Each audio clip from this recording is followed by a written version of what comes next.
This is an unofficial, fan-made audiobook. All original stories are owned by Wizards of the Coast. If you are enjoying these stories, please consider subscribing to my Patreon over at patreon.com/voxoraculum for some special patron-exclusive content. Thanks. On with the story. Every plane was different, and everyone who walked between them knew. It was impossible not to know. The air on Innistrad was not the air on Zendikar, was not the air on Coldheim. The flowers weren't the same, and so neither was the pollen. The songs of the small birds in the trees never quite aligned. Liliana knew no two planes were identical, had known since the moment her spark awakened and carried her involuntarily to Innistrad, land of deep, slow shadows and rich Gavany honey. She had never found anything sweeter anywhere else in the multiverse, and her morning tea always suffered from its absence. So yes, every plane was different. Liliana had known that long before she came to Arcavios and the hallowed halls of Strixhaven. But as she had never tried to make one of those unfamiliar planes her home, she had never considered how, as the days stretched out in classes and controlled chaos in hours without end, the nights might start to wear on her. The night sounds were different here than they were on Dominaria. The frogs sang a different song. She hadn't expected it to grow so hard to carry. She was happy enough during the days. She was helping to shape young minds, moulding them with her words. Given time, she could guide them away from the countless mistakes she'd both seen and made during her own youth, when power had seemed limitless and consequences, while unavoidable, had always been something she could put off for another day. There were other planeswalkers on campus, which was something she hadn't been anticipating when she'd come to hide herself away in academia. But the Kenriths were young enough to be unaware of the details of her past, and when she'd been a Witherbloom student, she hadn't been in the habit of bringing up her professors in casual conversation. Unless their travels through the blind eternities brought them into contact with one of the people who blamed her for everything she'd ever been adjacent to, they were unlikely to ever hear her name in conjunction with her past, or to mention her to others. Liliana Vess, mistress of death itself, could fade away, and Professor Vess could teach forever. If only she could learn how to sleep through the Arcavios nights. She stood at the window of her personal rooms, looking out over the necroluminescent glory of Sedgemoor as it glowed faintly in the darkness. It hadn't changed since her own school days. Not really, save in the sense that Sedgemoor was constantly changing, a landscape in eternal, blossoming, decaying flux. The first time she'd seen it, she thought it was the most beautiful thing in all the plains. She still thought so. But, she remembered it being so much easier to sleep in those days. Before the war, before the Chain Veil, before the Gatewatch and Nicol Bolas and Gideon. His name was a broken bell hanging where her heart should have been, and every time she rang it, she remembered she deserved the sleepless nights. She deserved so much worse than this, than her comfortable rooms and the view of her beloved Sedgemoor. She deserved the dissolution that had fallen to her comrade. "There you are, Lily," purred a voice, familiar and cold and enticing all at the same time. "I was wondering if I'd lost you forever." Her hands tightened on the teacup she was holding, practically a spasm, but she didn't turn. "Come now, my dear. You can't have believed that I'd abandon you so easily as all that. I know it's been a while, but in my defense you were rather wallowing in the loss of all that power, and it seemed unlikely that my presence would speed the matter along in any measurable way." Liliana, greatest necromancer in the multiverse, leader of armies and conqueror of death itself, took a deep breath, set her teacup down on the windowsill, and turned. Behind her was a man, apparently human, save for his eyes, which were a beaten gold, brighter than they had any right to be. His hair and beard were white, impeccably trimmed and shaped, and his clothing, although old-fashioned, was clearly tailored to his measurements. He looked like nobility. He looked like power. He looked like he hadn't aged a day since the first time he'd appeared to her, sweet lies in his mouth and false consideration in his words. "I thought you had finally tired of me," she said. "I thought we were done with this foolish game of... Is it cat and mouse when the mouse pursues the cat? I don't need you. Leave me." To what? A joyless life of grades and badly written essays? Of pests and pointlessness? He laughed, and it was a bitter sound. You know this won't hold your attention long. You need novelty. You need power. Come home to me, and all you desire can be yours at last. She choked her own laughter down. "I doubt that. I sincerely doubt that." You know what I can offer you. You know what we can be together. "I know there are debts I can't undo," she snapped. "I know that sometimes gone is gone, and sometimes all I can do is honor the fallen." By counting yourself among them? He looked at her sadly. Come home, my Lily. Come back to where you grew as a fresh spring flower, where first I plucked you for my own. Come home to me. Then he was gone, becoming a whirling storm of ravens, all of them flying at her and past her, out the open window, knocking her teacup to the floor. The sound of shattering porcelain penetrated her nightmare, and Liliana sat up with a gasp, clutching the thin blanket she'd been curled beneath to her chest. She looked frantically around the room. No man, no birds, no footprints or fallen feathers. She was alone. Alone with the frantic hammering of her heart and the metallic taste of fear in her mouth. She pushed her covers aside, sliding her feet to the floor and into her slippers, and rose, starting toward the fire. A cup of tea would take the taste away. It was hard enough to fall asleep on these hot Arcavios nights. The proper blend of herbs and florals could only ease the way. Something crunched under her foot. She stopped, looking down at the remains of her favorite teacup, then bent, touching her fingertips to the liquid splashed all around them. It was still warm. As she looked up toward the open window, she almost thought she could hear him laughing. The next day's lessons dragged by in a haze of students, awkward silences, and near botched lessons. After the third anxious Witherbloom second year exploded a pest in an impressive but useless spray of magic, Liliana dismissed her principals of necromancy class, telling them to go work on their essays before they disappointed another teacher as badly as they had disappointed her. Closing her classroom, she turned toward the biblioplex. Hallucination, spirit, or uncontrolled manifestation of her own power, it didn't matter. This had to stop. It would have been bad enough if this had been the first time he'd appeared to her on Arcavios, but he'd been showing up for months, his visits accelerating in frequency, until it was a rare night when she could sleep all the way through to morning. The fatigue was setting in. If this went on much longer, she would have to involve someone else, and that meant putting them at risk. No, she didn't do that anymore. Whatever this was, she needed to end it on her own terms, and she needed to end it alone.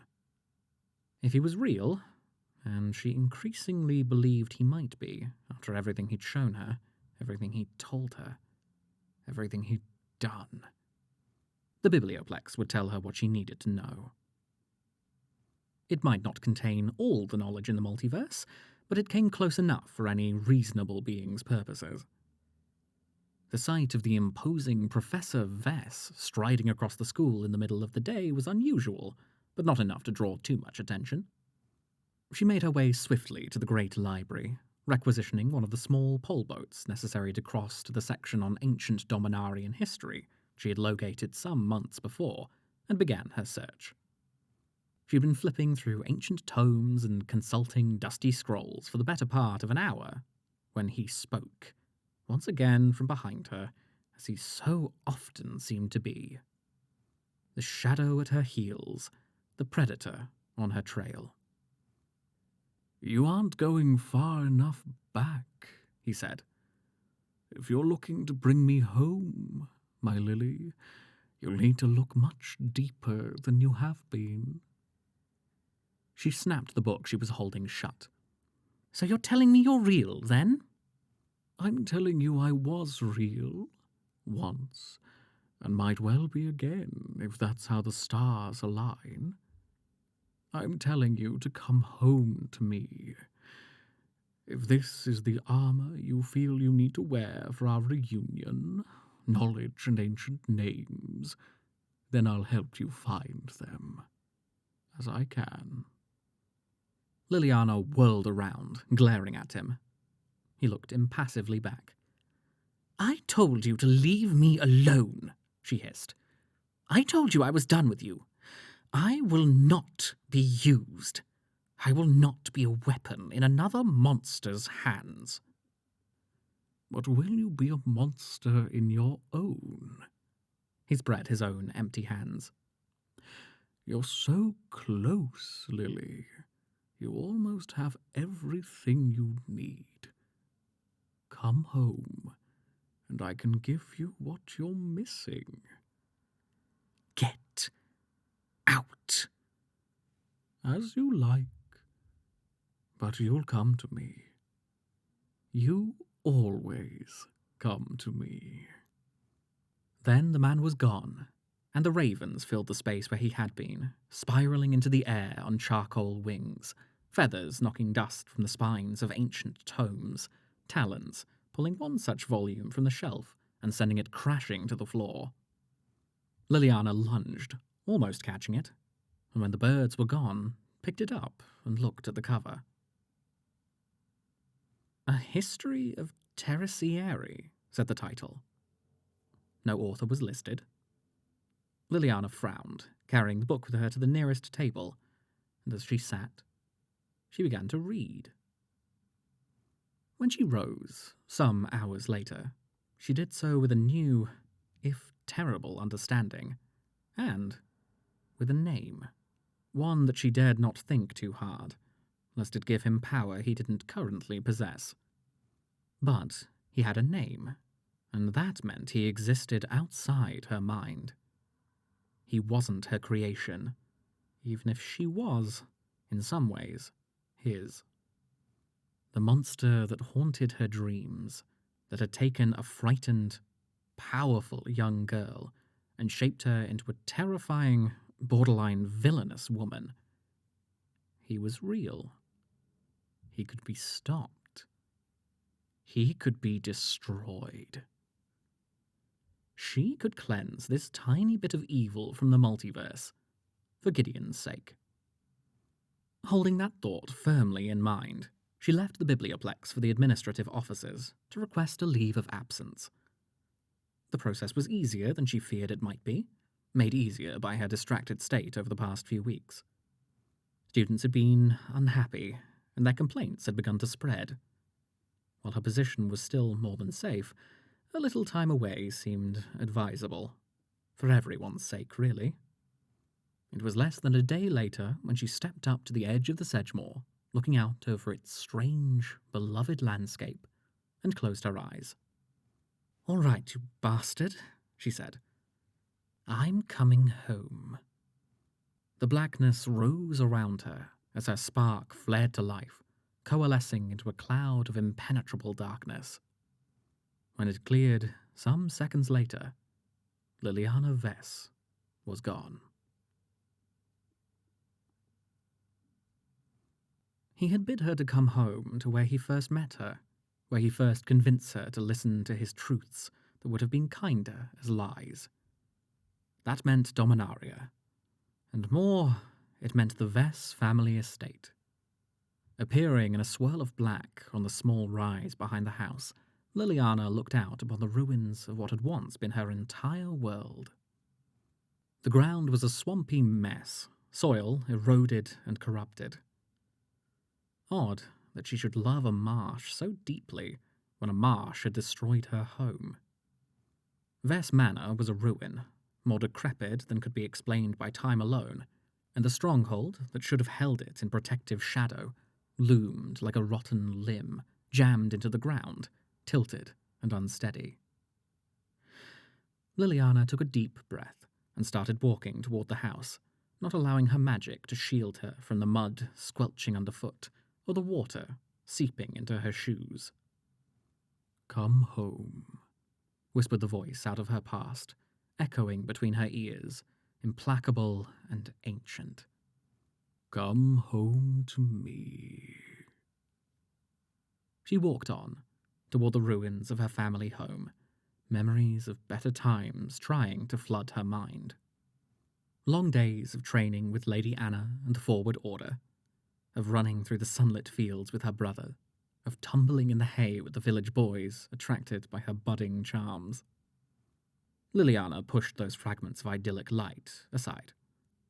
That girl had been a healer and a general's daughter, destined to decorate a court and hang from a noble's arm. A bauble, at best, not a diamond in her own right. Everything she had suffered, everything she had lost, it had all served to make her more than that girl ever could have been. She had no regrets, nor would she allow them to seep into her mind as the corruption still seeped through the soil, a reminder of Belzenlock, which Dominaria might never expel. The house was unstable, she could see that clearly, and so she veered around it, moving toward the graveyard, where generations of supplicants and Vess ancestors were buried. As if even Belzenlock and Josu had been able to overcome the weight of so many of the dead. She walked until she reached the great Dominarian oak at the graveyard's center, then sat, her back to the trunk, and closed her eyes. When she opened them again, the house was as it had been in her youth, the light golden and innocent in its brightness, and everything had the faint gleam around the edges that told her she was dreaming. If that wasn't enough, the Raven Man stood before her. The only thing in the recreation of Vess Manor whose outline didn't shine, but seemed instead to swallow the light. "So, I'm here, and I'm asleep, which I know you like, since I'm less likely to stab you while I'm unconscious," she said. "What do you want from me?" "I want you to find me, and it seems you have. You've grown into what I knew you could become. You're almost ready for me." "Ready for what, Limdul?" She stressed his name as hard as she could, watching for his reaction. To her disappointment, he simply laughed. "It has been some time since I've heard that name spoken, in or out of dreams." "If it pleases you, I won't do it again. If it harms you, I'll never stop." He laughed again, and this time it was the cry of a raven, primal and hungry.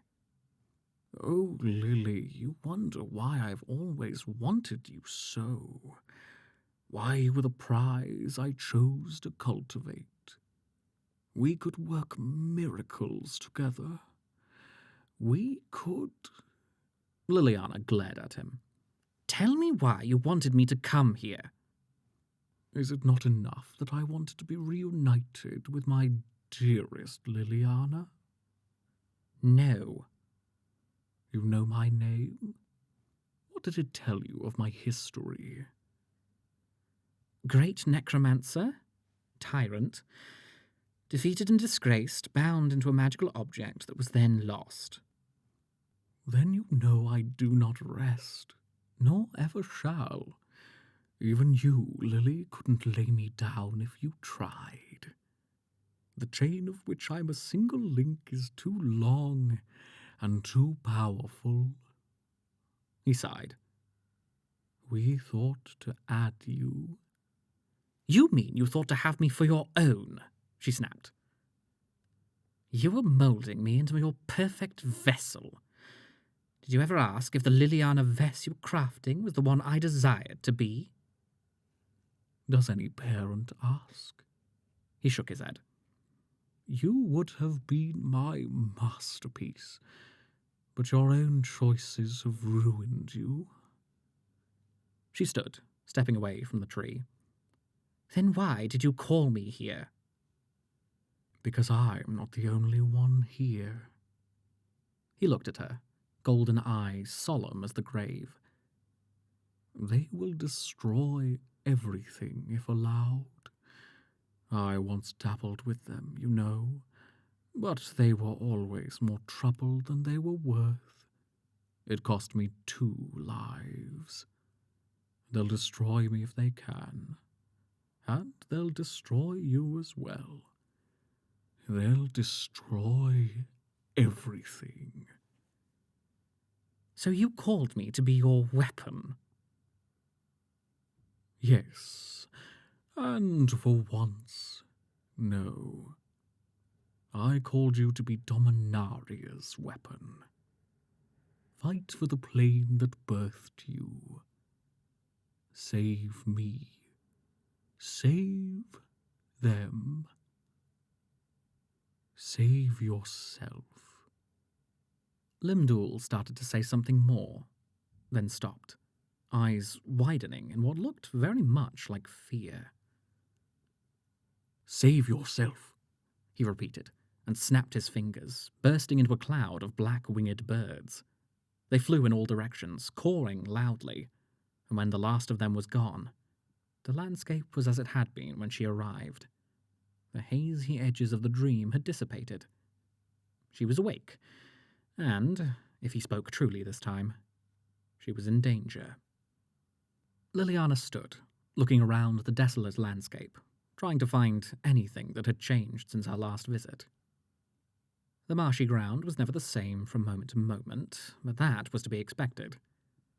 The walls of the house were creaked and teetered, but decay was natural, even when brought about by unnatural means. She was seeking something more, something deeper, something darker, something wrong. She reached out with a thread of magic. She, and by extension it, had been born here, and even in its current corrupted state, the land knew her. It surged to answer her presence, like a starving dog answering its master's call. She stroked it gently as she continued to reach out, enjoying the moment of connection, of familiarity, of... A magical thread hit a pocket of something so alien and other that it repulsed her, turning her power back on itself and pushing it away. It wasn't corruption. Liliana knew corruption. She knew what it meant when a land turned foul. It wasn't rot or decay, but it was a taint all the same, new and horrific and ancient all at once. She pulled her power back to home and looked in the direction she had been reaching, trying to understand what it was she'd brushed against. She didn't move. For a moment, it felt as if the only safe ground she had was the ground that belonged to her family's dead. But since when had she sought safety? Liliana took a breath, dropped her chin toward her chest, and marched into the mire, heading for the trace of wrongness. If it were as alive and terrible as it felt, it had to know she was there. Better to face it head-on than to hide from it like the child she would never be again. Alone, Liliana Vess walked into the dark as a solitary raven feather sank into the muck behind her. The forest around the estate had been consumed by the swamp, but many trees remained, jutting rebelliously upward, even as their roots rotted and their leaves dropped away. One day, they would topple, and the transformation of this land would be complete. Liliana kept walking, not quite willing to extend another thread of magic outward to verify that the wrongness remained. What she touched did not give the impression of being something that would so easily let go. Her awareness of the land continued trembling at the edge of her mind, the estate grateful for her return, in a way that it would never have been when it was true forest, green and growing lush, dedicated to life. That had been another Liliana's land. This land, though? This land belonged to her, all the way down to its bones, and it was terribly happy to have her back. She walked on, confident in her connection to the ground beneath her feet, and in her ability to remove the thing that shouldn't be here. A new smell appeared in the air, metallic, but not metal at the same time, neither blood nor rust, but sharp on the back of the tongue, as either of those things might be. It smelled wrong. She stopped walking. If she was close enough to smell whatever was happening here, she was close enough. Black smoke gathered around her hands as she focused on the place where she'd felt the change to her ancestral home, swirling and twisting with the force of her command. Liliana narrowed her eyes. To have been called here was bad enough. To have been called here to face some unseen danger, with no more than a few grudgingly given words of warning, was an offense. She was pulling the magic to her when a figure stepped out of the trees.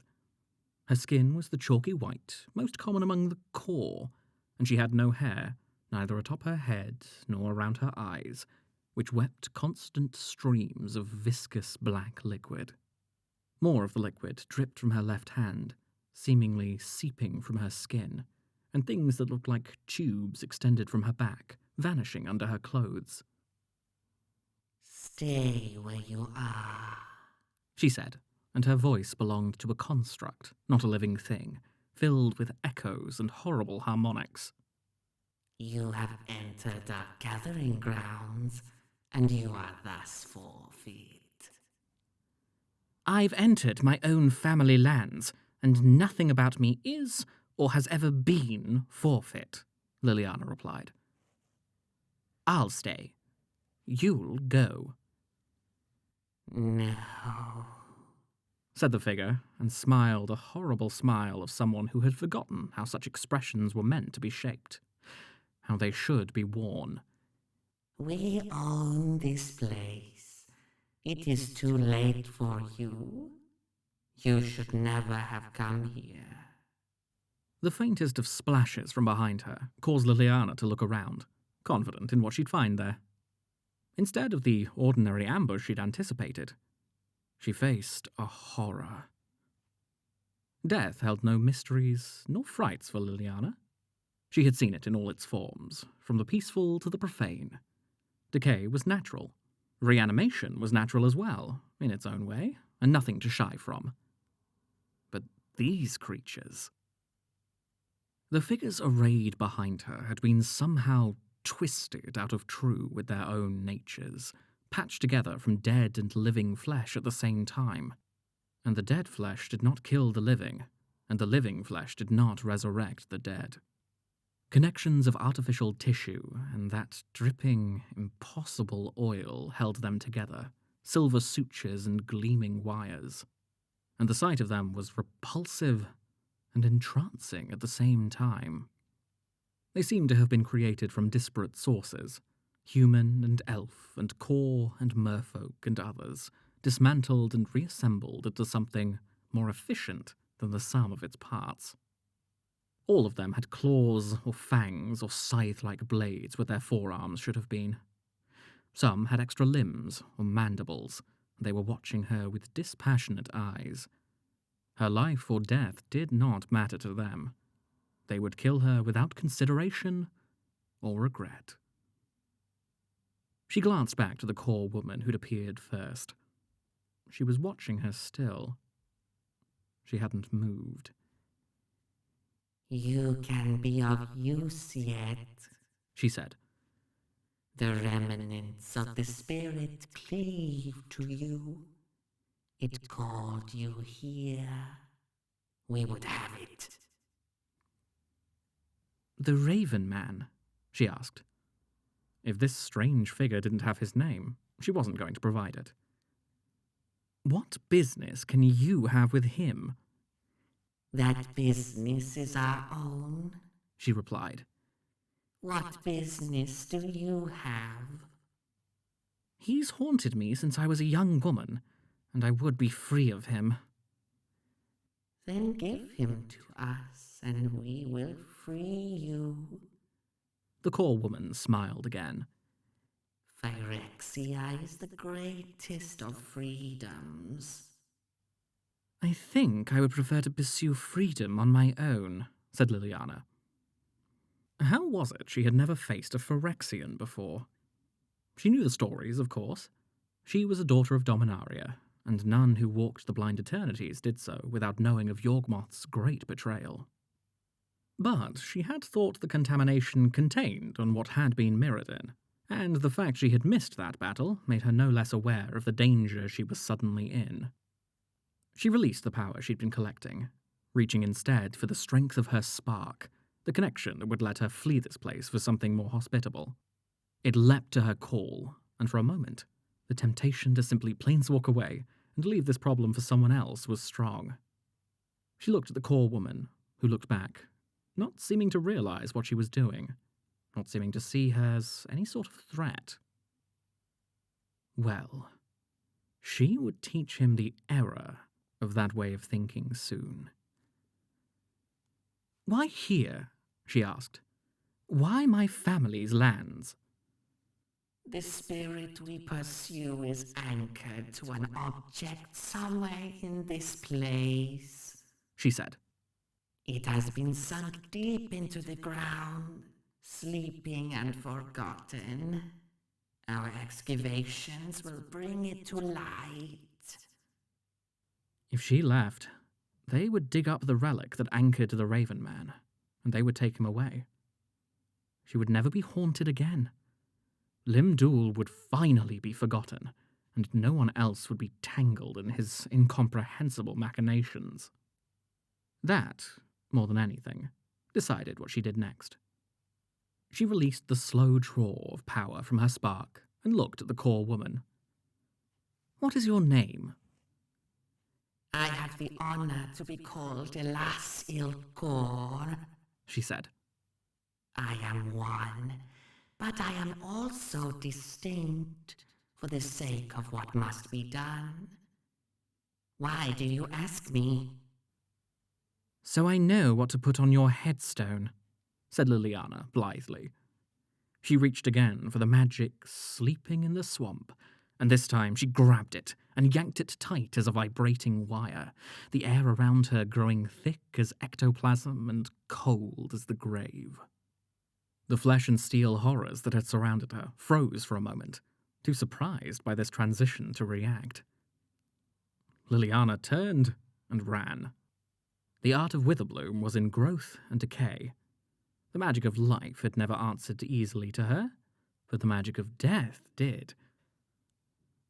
And the swamp was a sepulchre in its own right, filled with the bones and bodies of 1,000 smaller creatures. Elas Ilkor had 8 terrors of Phyrexia's own design. Liliana had the dead of an entire biome. As she fled and the Phyrexians gave chase, they found themselves assaulted on all sides by snakes, rodents, deer, even a large dog, long since rotted down to bone and scraps of tendon. Liliana's creatures weren't true zombies. Once Liliana's attention was elsewhere, they'd go back to their graves. They rose only to obey her command to slaughter, and would fall again as soon as they were done. Elas Ilkor watched, seeming almost amused by the overwhelming flood of undead beasts. They were individually no match for the Phyrexians, who sliced and struck and ripped them to pieces. Still, their very numbers told her everything she needed to know about the strength of this necromancer. She was an unexpected bonus of this long and irritating assignment. They were warriors, not archaeologists. But what Sheoldred commanded, she would have, and Alas Ilkor was honoured to serve in any way at all.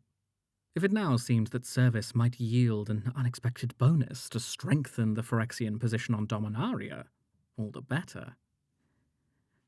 I want her alive, She said, perfectly calm, as her team finished slashing Liliana's assault force out of the air and started after her. She followed behind at a more sedate pace, unhurried. Phyrexia didn't need to hurry. Phyrexia always won, in the end. It was almost insulting, thought Liliana, running for the graveyard where more powerful bones awaited her call. They weren't chasing her. They were following, which was something altogether different. If not for the fact that she was outnumbered, she would have stopped, turned, and shown them precisely why they owed her a proper pursuit. But she hadn't lived as long as she had by being foolish, and so she ran, feeling her connection to the earth beneath her strengthen with every step, until she was standing above her ancestors. Then she stopped, and turned, and faced the forces of Phyrexia. 6 of them remained, Alas Ilkor and the 5 soldiers who answered to her command. All were artificial to some degree or other, transformed as the swamp had been, pulled away from their true natures. Well, she wasn't the one to purify them. That had never been her role in the multiverse. She raised her hands, grasping the power of a dozen generations of dead, drawing on what they could have been and never were, and lashed out at the closing Phyrexians in a terrible blast of rotting light. They were artificial, yes, but they were also natural, and the parts of them that were flesh knew how to rot. However, thanks to the unnatural taint running in their veins, it seemed they no longer knew how to die. They shrieked as their bodies bristled with gangrene and withered from necrotizing corruption, but they kept racing toward her, more visibly artificial now than they had been only a moment before. Their flesh dripped away as they advanced, unmade by the ravages of swift decay. Alas Ilkor drew a javelin from her bag, the wickedly barbed tip dripping with some foul, viscous substance. Liliana couldn't move without releasing the hold her magic had wrapped around the Phyrexians, and so she glared at her, holding her place, holding her ground as she drew back and prepared her throw. Alas was a master marksman. She didn't aim so much as simply positioned herself and trusted her arm to find its target. The spear was a combination of the same metal that gleamed from the bodies of her soldiers and fire-hardened wood that any core warrior would have been proud to carry.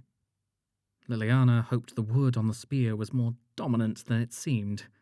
The metal on the bodies of the others was still clean and untarnished, not rusting or rotting as their bodies were.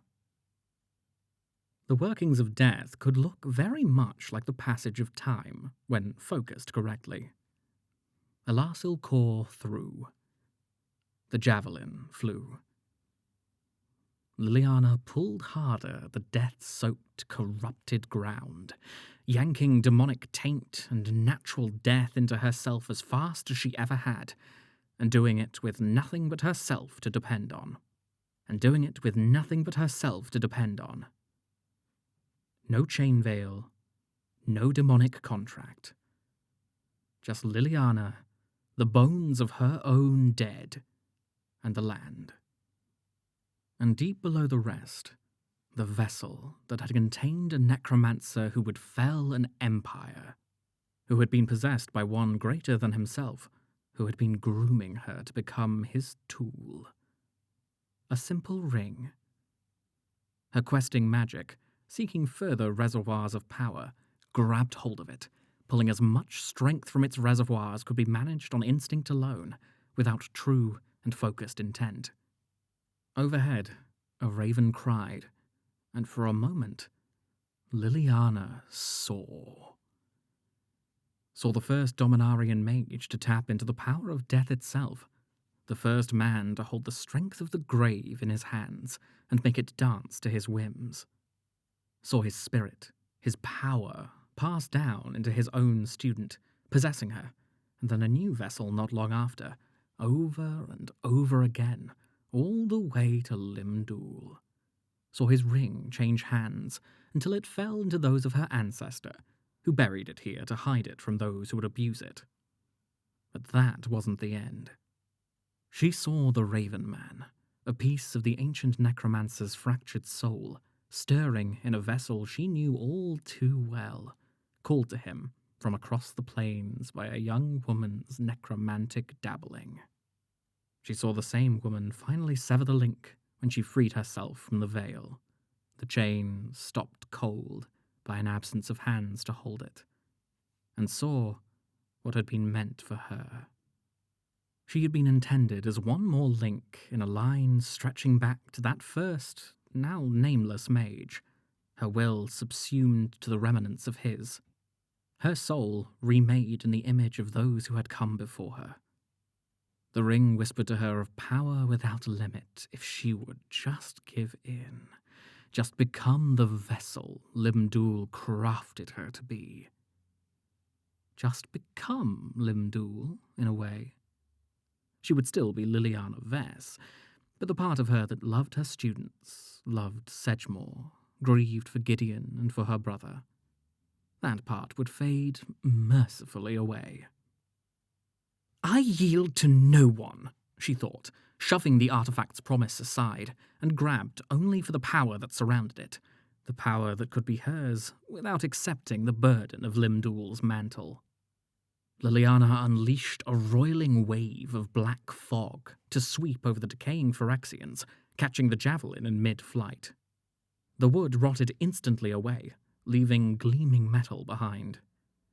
Elasil Kor's throw had been true, but the sudden loss of the wood skewed the javelin's trajectory, and it struck Liliana in the shoulder. She screamed. She was a powerful mage, yes, and a warrior in her own right.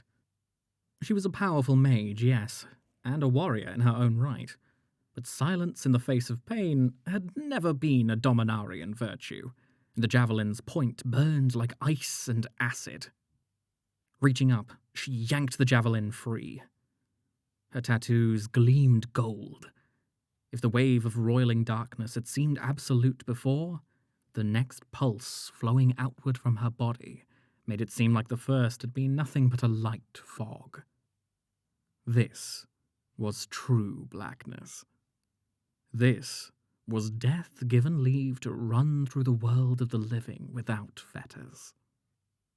The Phyrexians caught in the initial wave staggered and dropped to their multi-jointed knees, exposed metal finally succumbing to tarnish as it decayed. Elasil Kor was too far back for the cloud to reach. She watched, a small frown the only sign of her disapproval, as her troops went down and moved no more. Then they began to stir again, rising jerkily from the ground, and turning to look back at her with eyes that were nothing more than pits of gleaming blackness. They advanced toward Elas as the cloud cleared, revealing Liliana, with hands raised and tattoos shining, directing her new force toward their former leader.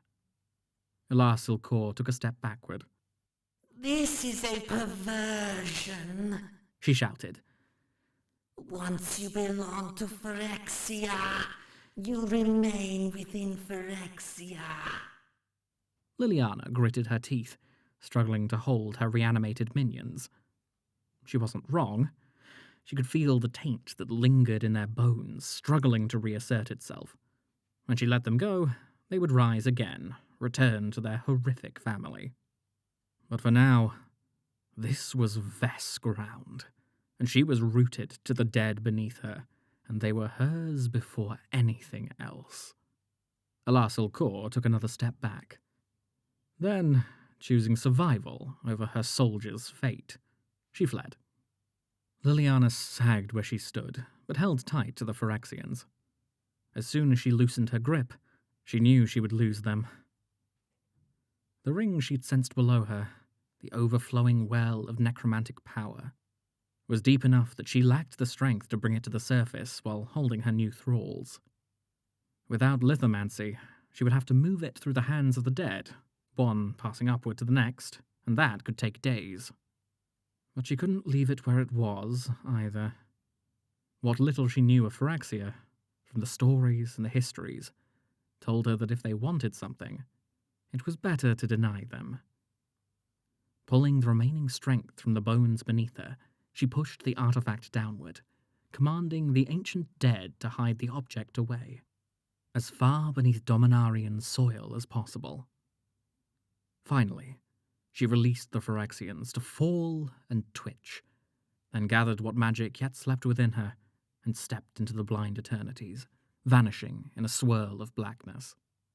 She would return here soon enough, to cleanse her land and protect what she had buried here. She only hoped it wouldn't be to find the dead had turned against her. But for now, Arcavios and Sedgemoor waited to clean her wounds and replenish her reserves. From the shadows, a golden-eyed man watched her go, content that he had pulled her strings one more time. She was still his creature, even after everything. She had protected him in the end, and one day she would come home. A special thanks to all of my patrons, especially Owen Griffin. Thanks for listening and for your continued support.